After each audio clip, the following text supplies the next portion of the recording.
Ah, there you are again. Welcome to Planet America's Off the Planet, with all the extra bits, bonus stories and interviews we didn't have time for in the show. If you clicked on this thinking that this is Planet America, you made a horrible, horrible mistake. Go and find it now and then watch us afterwards. I'm John Barron. And I'm Chaz the Chadello. That much is true. Now, in the show, Chaz, you promised to go into a little bit more detail of some of the legal perils swirling around former President Donald Trump, and the question as to whether this possible perjury case around the election in Georgia in 2020 might be coming back to haunt him. Yeah, okay. Well, there's a few things which I just brushed past in the show, which I just want to go in more detail now. First of all, this is not a criminal trial which just happened, okay? What just got released is not putting Trump in any direct jeopardy at all, okay? All this was the January 6th committee trying to get his emails, him saying, my emails are attorney-client privilege between me and John Eastman, and them going to a court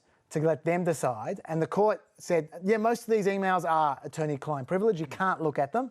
But these 8 documents you can look at because they are, in my view, evidence of a crime.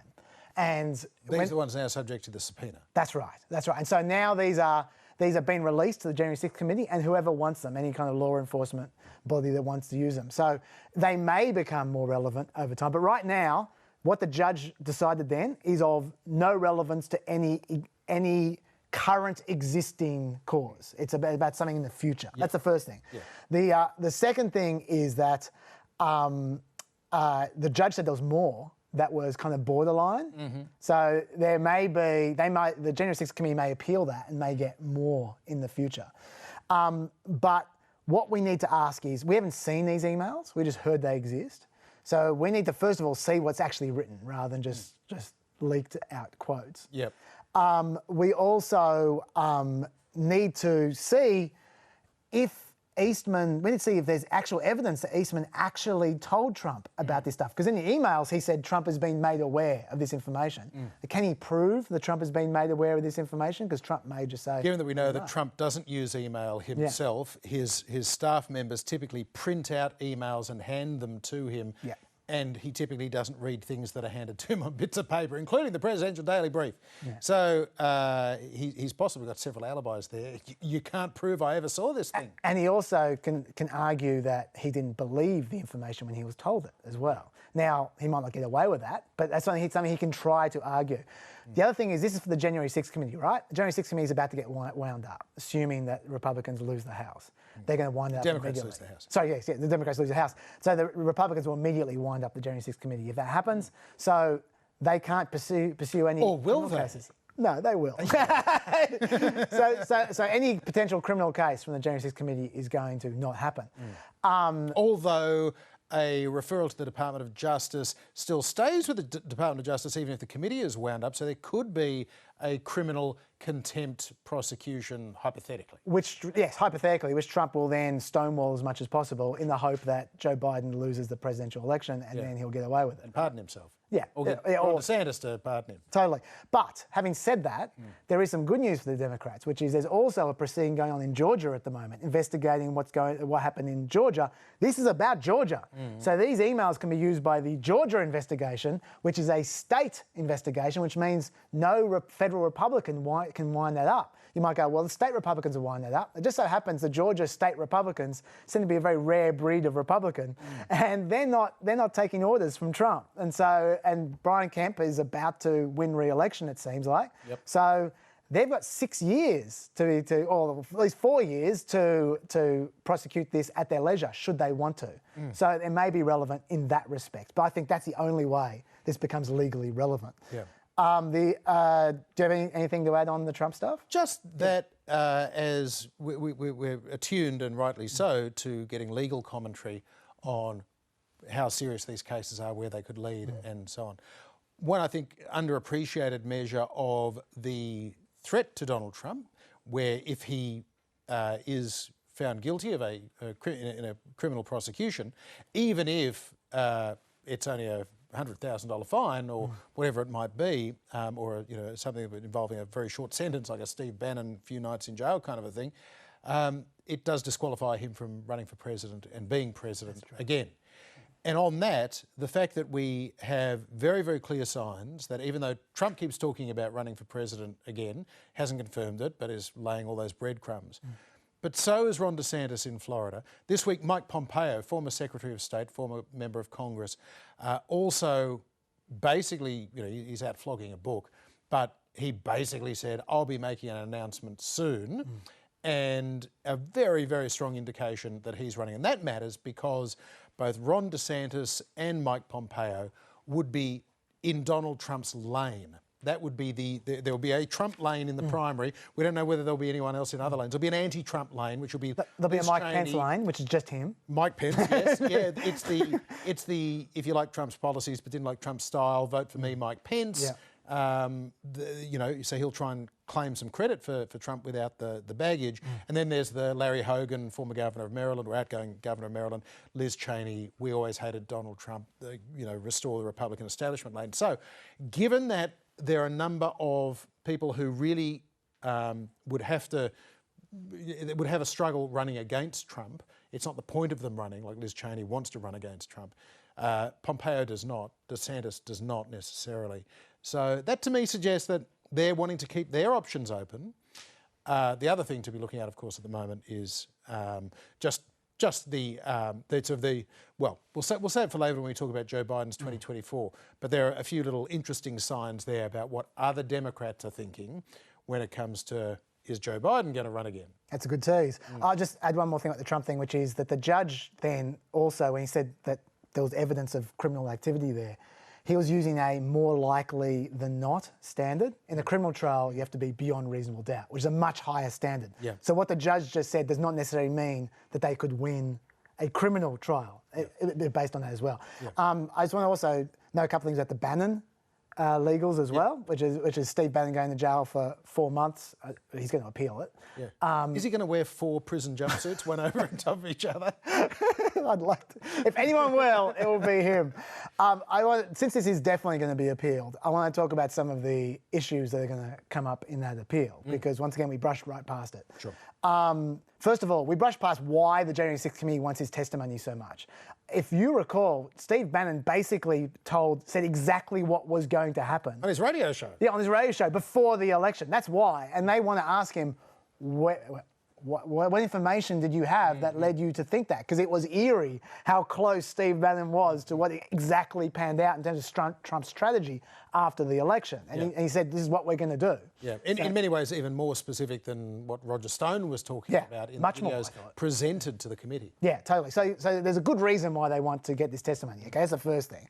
The second thing, like I said in the show, you could not have a more clear-cut case of contempt because he showed actual contempt. He literally just didn't give them anything at all, didn't show up, just gave them, he didn't try and play ball or stonewall, he just ignored them, right? So that's pretty contemptuous.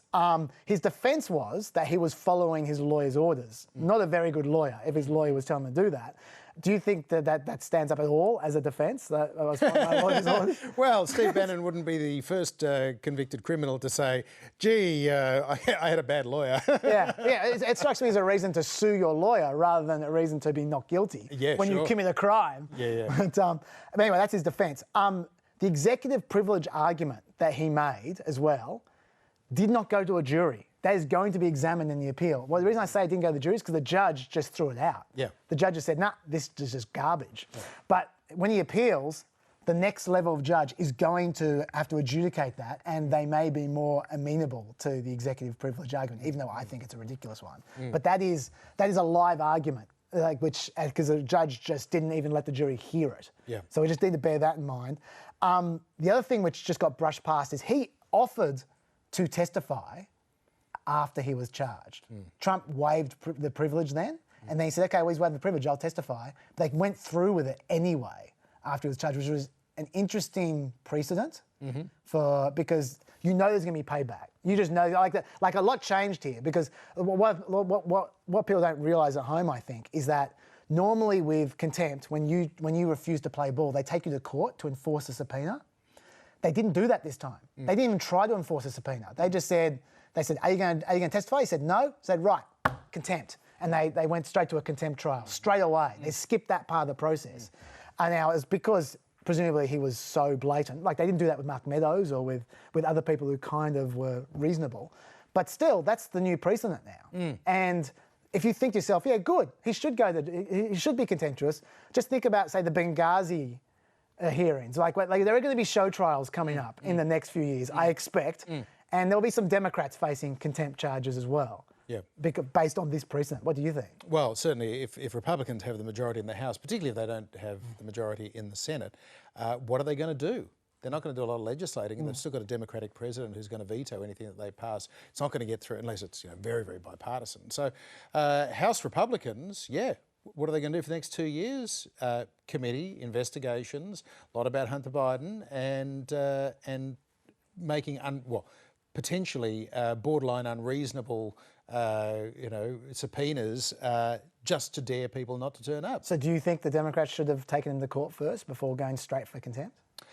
Look, hard to know whether it was, so often these cases are all about kind of, just as the FBI does in investigations, you work your way up. You knock off the lower hanging fruit and you're building a case, you're building pressure on somebody higher up. In the case of Steve Bannon, was this an attempt to go, well, we'll hold you in contempt, thereby forcing Donald Trump to testify? Maybe it's going to have some leverage. I mean, if Donald Trump is now seeing Steve Bannon going off to jail, that could make Donald Trump producing the documents in a week and a half from now and giving his in-person testimony in 3 or 4 weeks from now, could make that much more likely. And that's going to be interesting to see because Trump is saying, I'm happy to give in-person evidence, but it has to be on live TV. And the committee is saying, no, this is going to be a deposition. This is going to take hours and hours and hours and hours and hours, and we'll decide what we show on the television of this, and it's not going to be you grandstanding for the cameras. But still, as a tactic, and bearing in mind, as we say, with everything involving Congress, whether it's impeachment or a committee hearing or whatever else, it is a political process.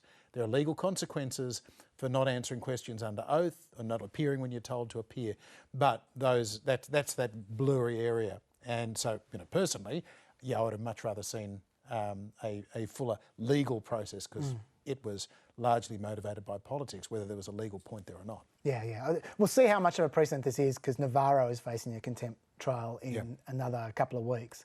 And he is not as clear a case as Bannon was. It's a former economic advisor, Peter Navarro. Yes. Also a Fox News stalwart. And also, he actually was a member of the administration on January 6th, so he doesn't have a laughable claim like Bannon did, and he hasn't been nearly as contemptuous as Bannon was. So let's see what happens in that case. Now, there was some stuff which we didn't get into the show, which you wanted to cover as well. What? You mean the malarkey? Yeah!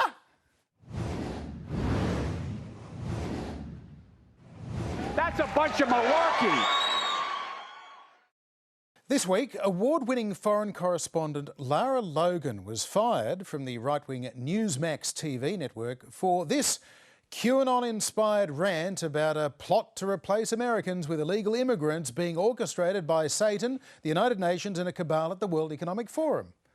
The ones who want us eating insects, cockroaches and that while they dine on the blood of children. Those are the people, right? They're not going to win. After that, Newsmax announced that we have no plans to interview her again, which is saying something because their very next guest was Bill O'Reilly, who you'll recall was sacked by Fox News after it was reported that he paid a $32 million settlement to a colleague who accused him of sexual harassment and a non-consensual sexual relationship. But as for Lara Logan, it is fair to say her career has taken a very dramatic turn in recent years.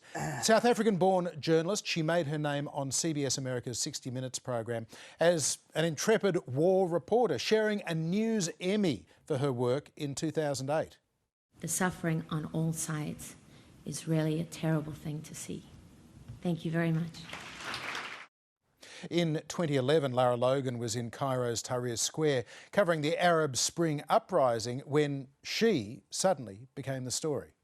Lara was covering the celebrations in Cairo last Friday when she was surrounded by a mob, sexually assaulted and beaten. She was rescued by a group of women and Egyptian soldiers. Despite that horrible, prolonged attack, Lara Logan kept working, mostly reporting from the Middle East.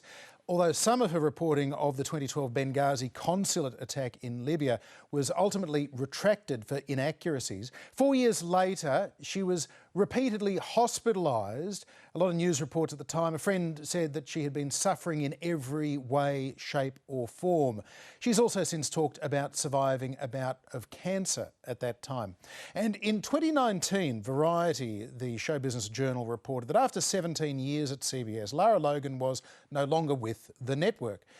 Before long, she was appearing on quite far right-wing podcasts as a guest on Fox News and then as a presenter on the Fox Nation streaming channel, criticising without a sense of irony the liberal bias she saw in mainstream media. Some of them quite reasonable criticisms. She was soon making headlines again, though, with comments like this. Does anyone know who employed Darwin, where Darwinism comes from? Look it up. The Rothschilds. Yeah. It goes right back to 10 Downing Street. All the way. And the same people who employed Darwin. And that's when Darwin, wrote his theory of evolution and so on and so on. So classic anti-Semitic conspiracy guff, claiming that wealthy Jews bankrolled Darwin and the evolution theory to kill off Christianity. Then on Sean Hannity's program came this rant against immigration. She casually claimed that COVID vaccines aren't really vaccines. Well, when they are done, there will not be an America. We don't have sovereignty over our bodies. We have to take a vaccine that's not really a vaccine, it's mRNA. We have to do all of these things. It's pretty crazy stuff. Sean let that one go past, and there were plenty of other wacky ideas that Lara was spouting on air about COVID and immigration. But then there was this. And so in that moment, what you see on Dr. Fauci, this is what people say to me, that he doesn't represent science to them. He represents Joseph Mengele, Dr. Joseph Mengele, the Nazi doctor who did experiments on Jews during the Second World War and in the concentration camps. So comparing Fauci to Joseph Mengele did cause a major outcry, and Lara didn't appear on Fox News after that. She said in April that she'd been pushed out of Fox. So Newsmax knew exactly what they were getting with Lara Logan, and 2 weeks ago another Fox News reject, Eric Bowling, was quite happy for Lara to be making allegations about the really bad stuff on Hunter Biden's laptop. Okay, come on here, people. What about all the stuff involving Joe Biden? What about all the stuff involving kids that's reportedly on his laptop? I've seen some of it, but not all of it, right? No, not right. In fact, it's nonsense, according to factcheck.org, who say there is no evidence to support a lot of social media posts claiming that Hunter Biden had pedophile tapes. And as for convicted conspiracy monger Alex Jones's claim that Trump has footage of Hunter Biden raping and torturing little girls and was set to release it, well, that claim was made by Alex Jones in October 2020. No such evidence has ever come to light. It is basically malarkey. Now, Chaz, I don't know if Lara Logan is herself unwell or whether she's been radicalised or traumatised or whether she's just trying to make a dollar after losing a few jobs. But a lot of colleagues this week are saying that they're pretty stunned and worried about what she has become. But she isn't the first person who had a very serious, respected career to suddenly go down this rabbit hole into kind of QAnon conspiracy craziness. Yeah, she's not. There have been a number of people journalists broken in both directions by the Trump administration in the last 5-6 years. Not I'm suggesting she was necessarily broken, but just this period. There's been a lot of broken journalists, but she's really broken. I don't know what's going on because she was seriously respected. Seriously respected. Possibly the most respected journalist 20 years ago. Look, a lot of Americans would have said that she was one of the most admired journalists in America at that time. She was a Christiane Amanpour sort of level foreign correspondent. Yeah, now she's talking about people actually drinking blood of children and stuff. Yeah. It's just like, I don't have much to add except for I learned a lot. That was, well, not from her, but I didn't realise quite what her career had become. Pretty shocking stuff. You've got a bit of malarkey as well. I do, actually. It's a bit more standard fact-checking kind of, oh my God, I can't believe that these people claimed it kind of malarkey. This is from the RNC Arizona Communications Director. So it's the Republican official communications director in Arizona. He tweeted out this.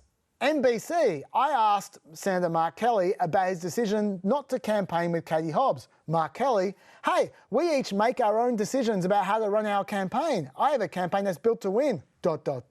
What I suggest they do is just run a better campaign. So they're giving the impression with the ...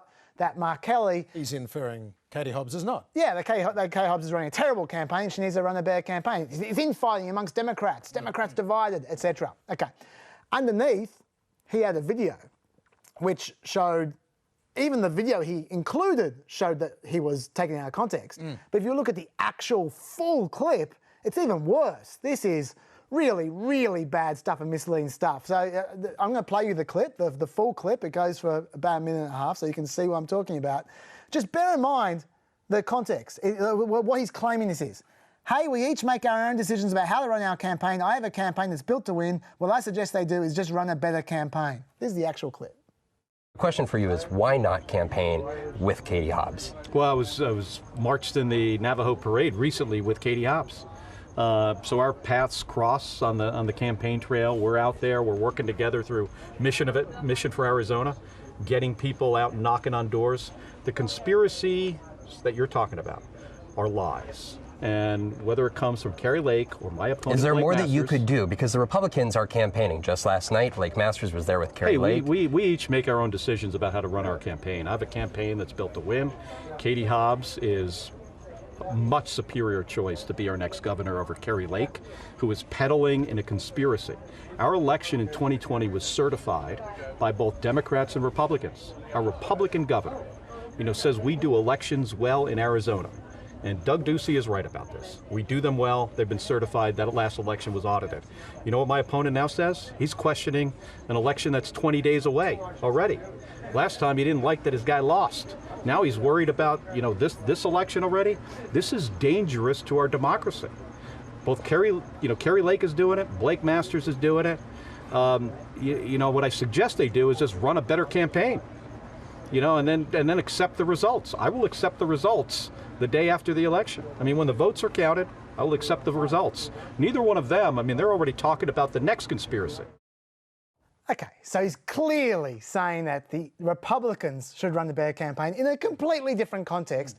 That is the most intentional taking out of context that I have seen for a very long time. If you're talking about people who should get thrown off Twitter, that guy should get thrown off Twitter because it's very hard to prove intentionality with misleading people. Oh my God, you can't get more intentional than that. That was terrible. So when you're seeing ellipse, ... on Twitter, look at the actual clip, please. It's an interesting one because that is also one of the states where Mark Kelly, Democrat running for re-election as Senator for Arizona, looks like he's probably going to win, whereas Katie Hobbs, who's running for governor, looks like she's probably going to lose. And we're seeing this a bit in Georgia and a few other places where there's, it looks as though there are going to be some voters who are splitting their ticket, which is unusual in this day and age. Candidate quality still counts, which is, that's good news. If you have a terrible candidate versus a very good candidate, it overcomes partisanship. That's what we're saying. Interesting. There's quite a bit of talk at the moment about whether Donald Trump is going to run again, but also increasingly we're expecting to know one way or the other, probably within a month or so after the midterms, whether President Biden is going to be seeking a second term. It is not historically unprecedented for a president not to seek an additional term when they could get one, such as Lyndon Johnson, who could have technically run again in 68 if he'd wanted to, Harry Truman, who could have technically run again in 52 if he'd wanted to, because they both had served partial terms after their predecessor died. It would be historically very, very unusual for a first-term president to decide they're not going to seek a second term. But of course, Joe Biden's age means that a lot of people are assuming that he just can't run again. He'd be in his mid to late 80s were he to serve out a full second term. That's right. Now, for his part, Joe Biden is basically saying, I'm going to run again, but I can't announce it officially yet. Like he announced it yet again in an interview with MSNBC earlier this week, but he announced it in the least enticing, least spectacular possible way. Just have a look at this. I have not made that formal decision, but it's my intention to run again. And we have time to make that decision. Dr. Biden is for it. Mr. President. Oh. Dr. Biden thinks that, my wife thinks that, that we're doing something very important and that I shouldn't walk away from it. Was he close to nodding off or not, John? This is the debate. Yeah. Look, he when you're as close to sleep as Joe Biden is in a resting state, it's probably a little fine line if you're going to do a little nod off. It's hard to know because, you know, with Joe Biden, we know that he pauses to avoid stutters. Yeah. If you're sort of stopping, thinking Joe Biden's a gaffe machine, he doesn't want to say something that's going to make news right now. He's deliberately not making an announcement before the election. So he doesn't want it. So he's choosing his words very carefully. He's got no auto cue there. Yeah. And so his eyes are kind of... Yeah.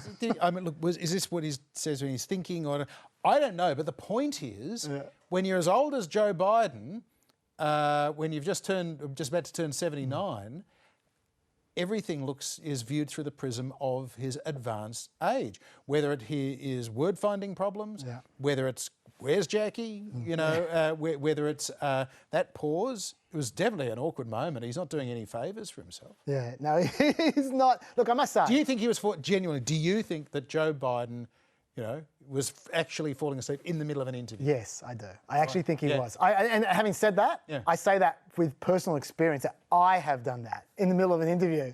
Like, because I don't get much sleep, as we all know. And there have definitely been times when I have half nodded off during an answer and goes like this. I have done it. It's not an age thing necessarily. When I've been there, you've done that. I always nod off. No. So yeah, I think he was nodding off. I don't think he was done any favours by the journalist going like this, drawing attention to it. That's right. but yeah, I think he was. Mr. President, are you getting demented right now? It didn't help. But I think he was actually nodding off. Yeah, but that does underscore the problem that he's going to have. And there are a lot of Democrats, including longtime Joe Biden supporters, who are hoping that he won't run again. In the same way as there were Boris Johnson supporters this week hoping he was not going to run again because they thought he could lose.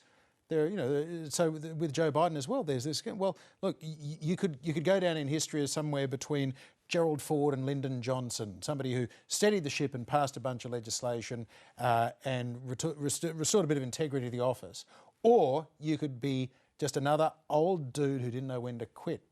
And he's in danger of becoming the latter, very definitely. And I think a lot of people are going to be counselling him not to. But at 41.5% approval right now, he is so incredibly unpopular that he would probably face a primary challenge that could do what Eugene McCarthy's primary challenge did to LBJ and knock him out of the race. I think a lot is determined by the next 2 or 3 months of the economy because, believe it or not, this is still a good time for Biden. Even though his ratings aren't great, gas prices are not nearly as high as they may well be in a month or two. The economy may be about to go into a real recession. Like right now, it's kind of an almost recession.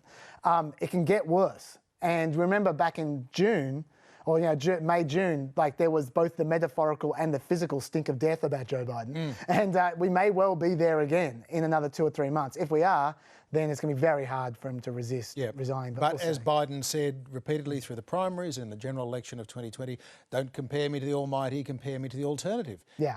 And when the alternative is Donald Trump, there's only one politician rattling around America today who's less popular than Joe Biden, and that's Donald Trump. Well, the issue is the alternative is Kamala Harris, who's also not as popular as Joe Biden. Yeah. Or whoever the Democrats can rustle up. I don't know who that's going to be. So that's the other issue. Well, as we saw in 2020 as well, when there were 20 Democrats ran, including Joe Biden, when the presidency's on the line, you're falling asleep again. Yeah, sorry.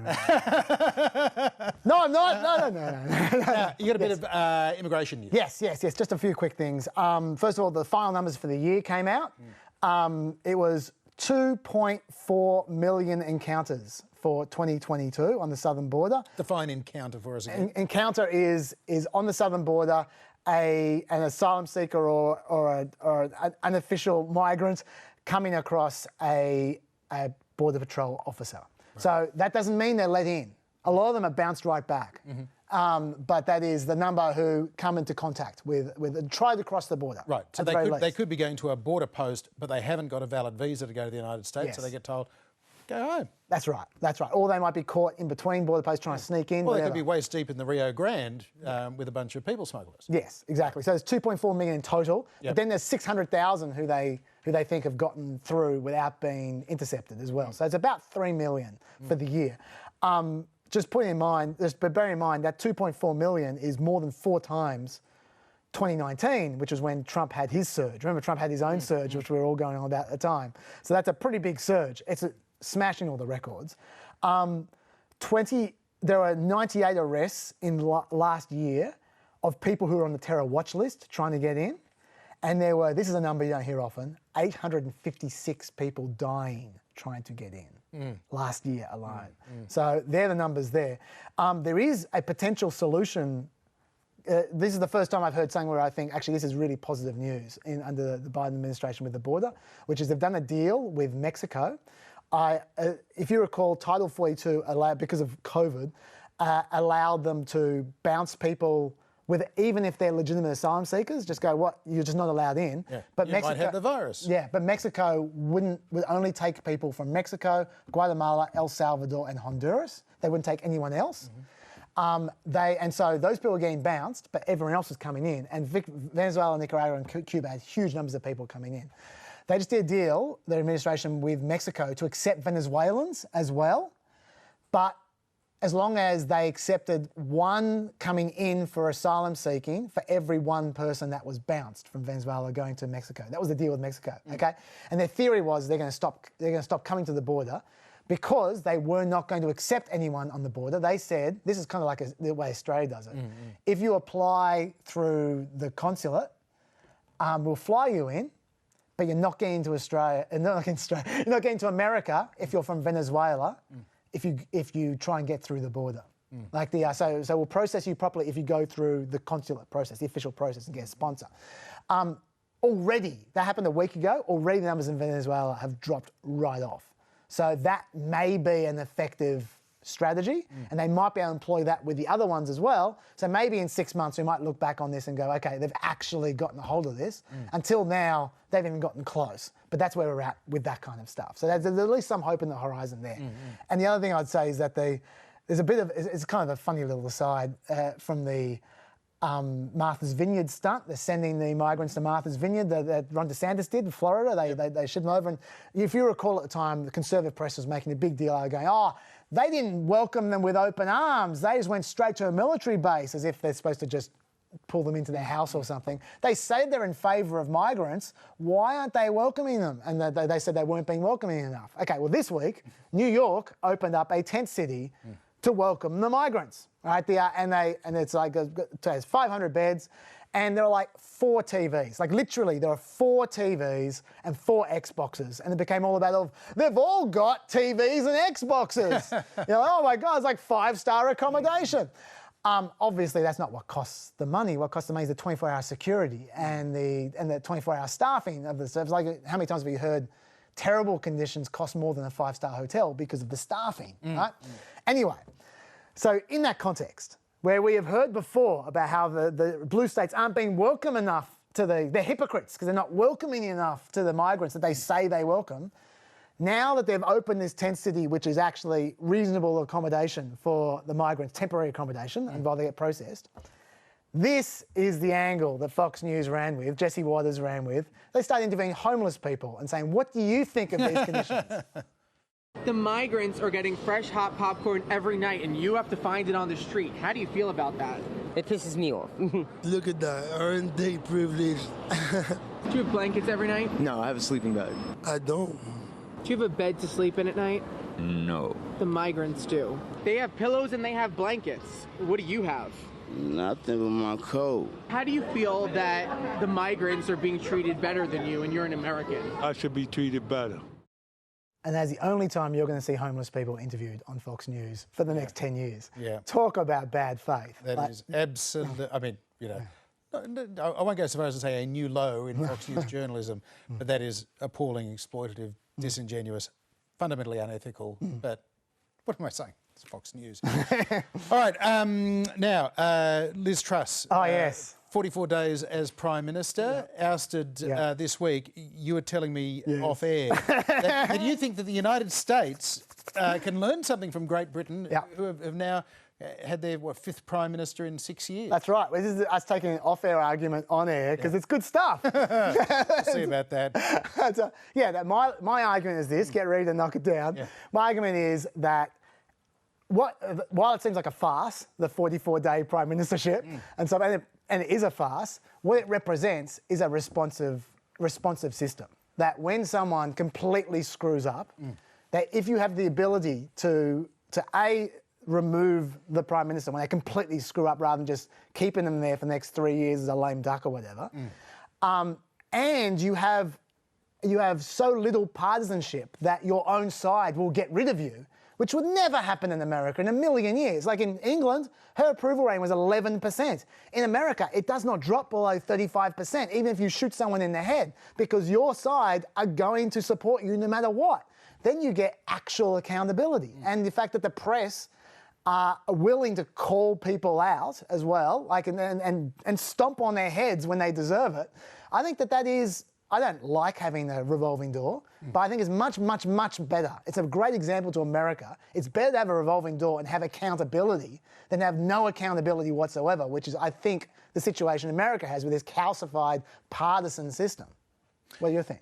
Well, I think, firstly, you only get that leadership revolving door in a parliamentary system where the party can just oust their own leader, or they have another mechanism to elect a new one, such as going to the voters and all that, or the party members and so on. In the United States, I think it would be a bad idea. It would mean that they are.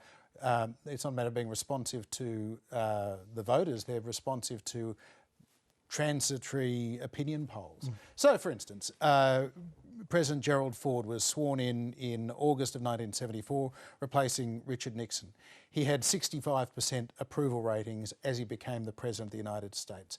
And the country was relieved. The long national nightmare of Watergate was over, as Gerald Ford himself said. A month later, he pardoned Richard Nixon in what was, it appeared to some, as being potentially a quid pro quo for Nixon resigning to avoid impeachment. And Gerald Ford's approval crashed below 30%, went from mid-60s to high 20s. Now, under your system, Gerald Ford would have been ousted as president in September or October of 1974. Oh, yeah. You've lost Richard Nixon. Yep. Now you've lost Gerald Ford. Yep. So suddenly, now you have Vice President Nelson D. Rockefeller being sworn in. Nelson D. Rockefeller, who was appointed after Gerald Ford became president, so he was appointed vice president. So he has never been elected by anybody to anything except governor of New York in the 60s. Yes. Suddenly, Rocky is president of the United States. He is basically a Democrat. Yep. He's a socially progressive country club Republican. Correct. So you're liking it so far, all right? Completely out of step with his party, which is already becoming the party of Ronald Reagan in any event. So you have the lamest of lame duck presidents who cannot get a single thing done. So what happens to him? A couple of months later, Congress is not doing. You're out of here. He's out of here as well. And so what do they do at that point? Bring back Spiro Agnew. You know, it is a recipe for chaos, disaster, dysfunction. And in the meantime, nothing ever gets done. But more seriously, sure. Even not with Gerald Ford, there are periods in politics where approval goes down off the back of an economic downturn. It's happened to Joe Biden now. Happened to Ronald Reagan in 1982. Ronald Reagan was down at 35% approval in 1982. He stormed to re-election in a second term, and he changed America. Whether you think he did it in the good direction or a bad direction is kind of immaterial. Ronald Reagan was a consequential president. So under your system, he would have been booted out after 18 months because he had a 3 in front of his approval rating. I don't think we should assume that they get booted out as soon as there's a recession. I mean, Australia has the same system as England, largely, and Paul Keating won in the middle of the recession. Like, it's possible to win an election and to not fall through the floor during a recession. Well, the recession had largely passed by 1993, and Houston was offering a very big reform in fight back and the GST. So I think Keating was able to mount a very clever scare campaign about the alternative. So they stuck with the devil that they knew, which meant that oppositions ever since have had a very small target if they've gotten elected. I would also argue that in the Watergate example, it wouldn't have gone nearly as far as it did if there had been genuine accountability there. They had to push Nixon to the point where even in America you had to go before he went. Whereas if it was Australia or Britain, he would have gone long before then, and it might not have been so disastrous Nixon, at that point. You know, after Watergate, Nixon won re-election against George McGovern, winning 49 states. Yeah, I know. He had a massive mandate. Yeah. And the fact that, and so did Boris Johnson, and he was gone within 12 months. Although Boris Johnson's handling of Brexit is probably, not just Brexit, but COVID as well, is probably part of the reason why he lost a bunch of support. Yeah. But look, we could talk about English politics for a long, long time. Is there anything you want to add before we wrap up? I just want to make one point. You can see I've got the finger up. I just make one point on this, which I didn't say, which is part of the issue as well, which is what I like about the British version versus the American version, is why are the politicians being so responsive to polling? The reason why is because their seats are not safe, because they will get voted out if they're not responsive. Whereas in America, we've got a situation where the best part of 90% of the seats are guaranteed, no matter what happens. And that is a complete, that destroys any chance of accountability in America, because this is why you get people not caring what the people have to say, because they're going to win re-election anyway. It doesn't matter. All they need to do is cater to the extremes to win their primary.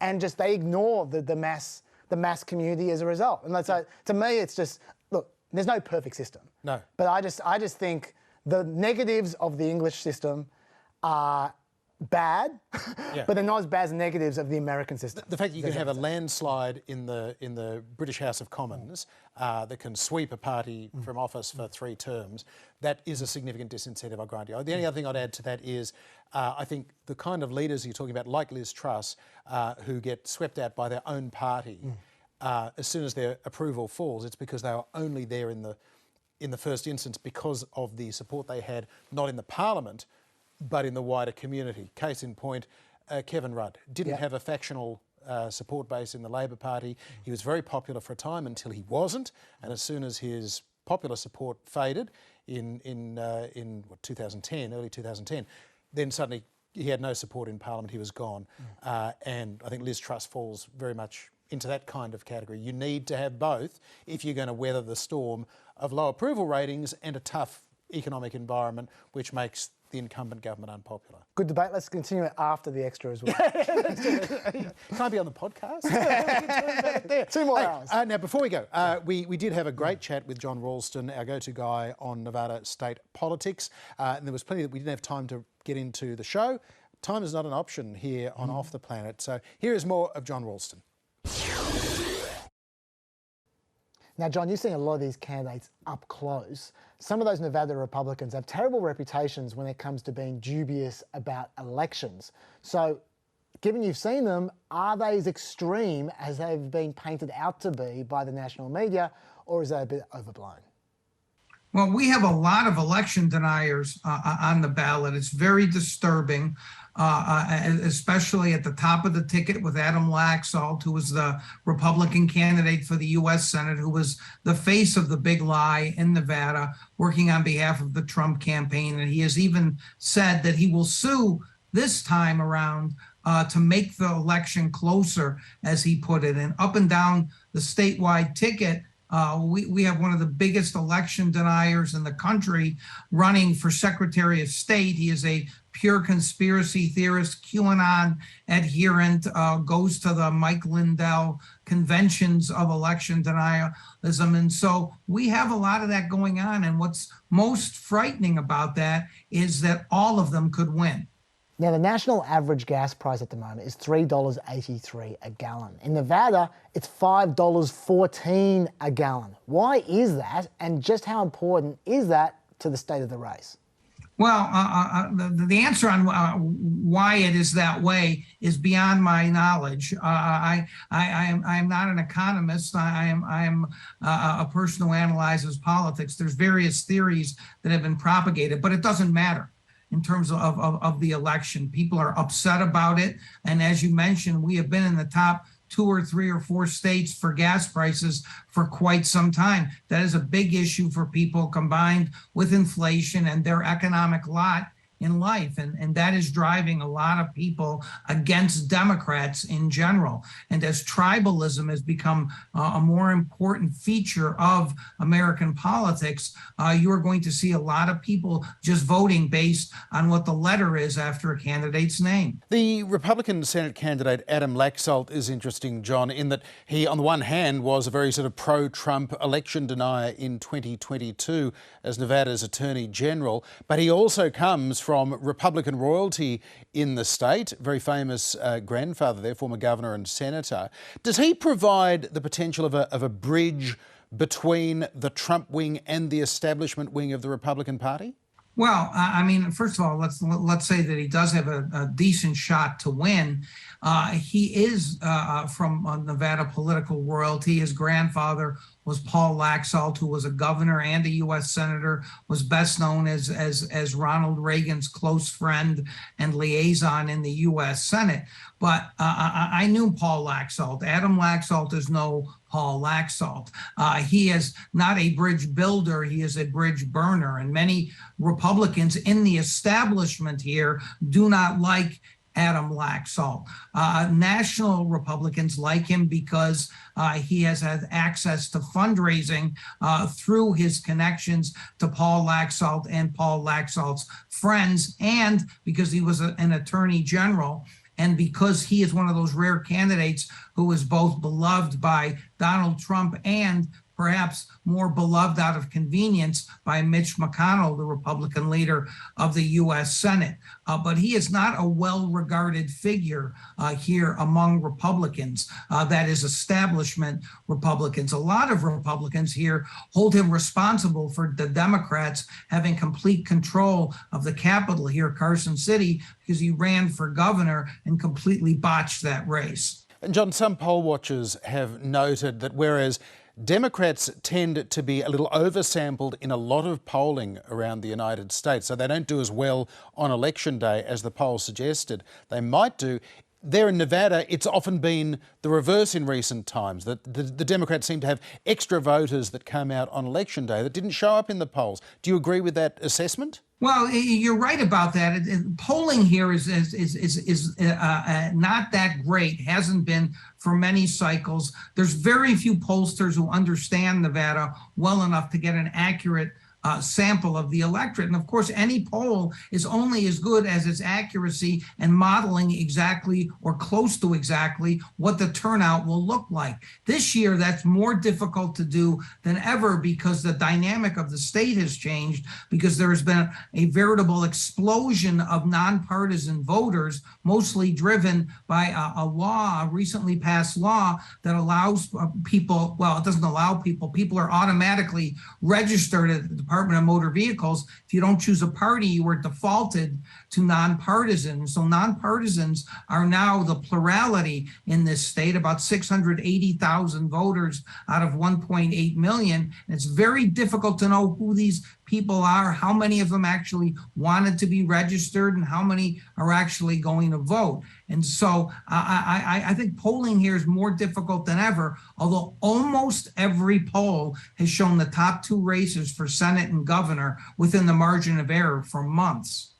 John, of course, Hispanic voters make up a sizable portion of the population of Nevada, and presumably very significant when it comes to Catherine Cortez Masto, the first Latina elected to the United States Senate. Obviously, there's not a monolithic vote, but how important are they, and how confident can she be that they will come out in her favour?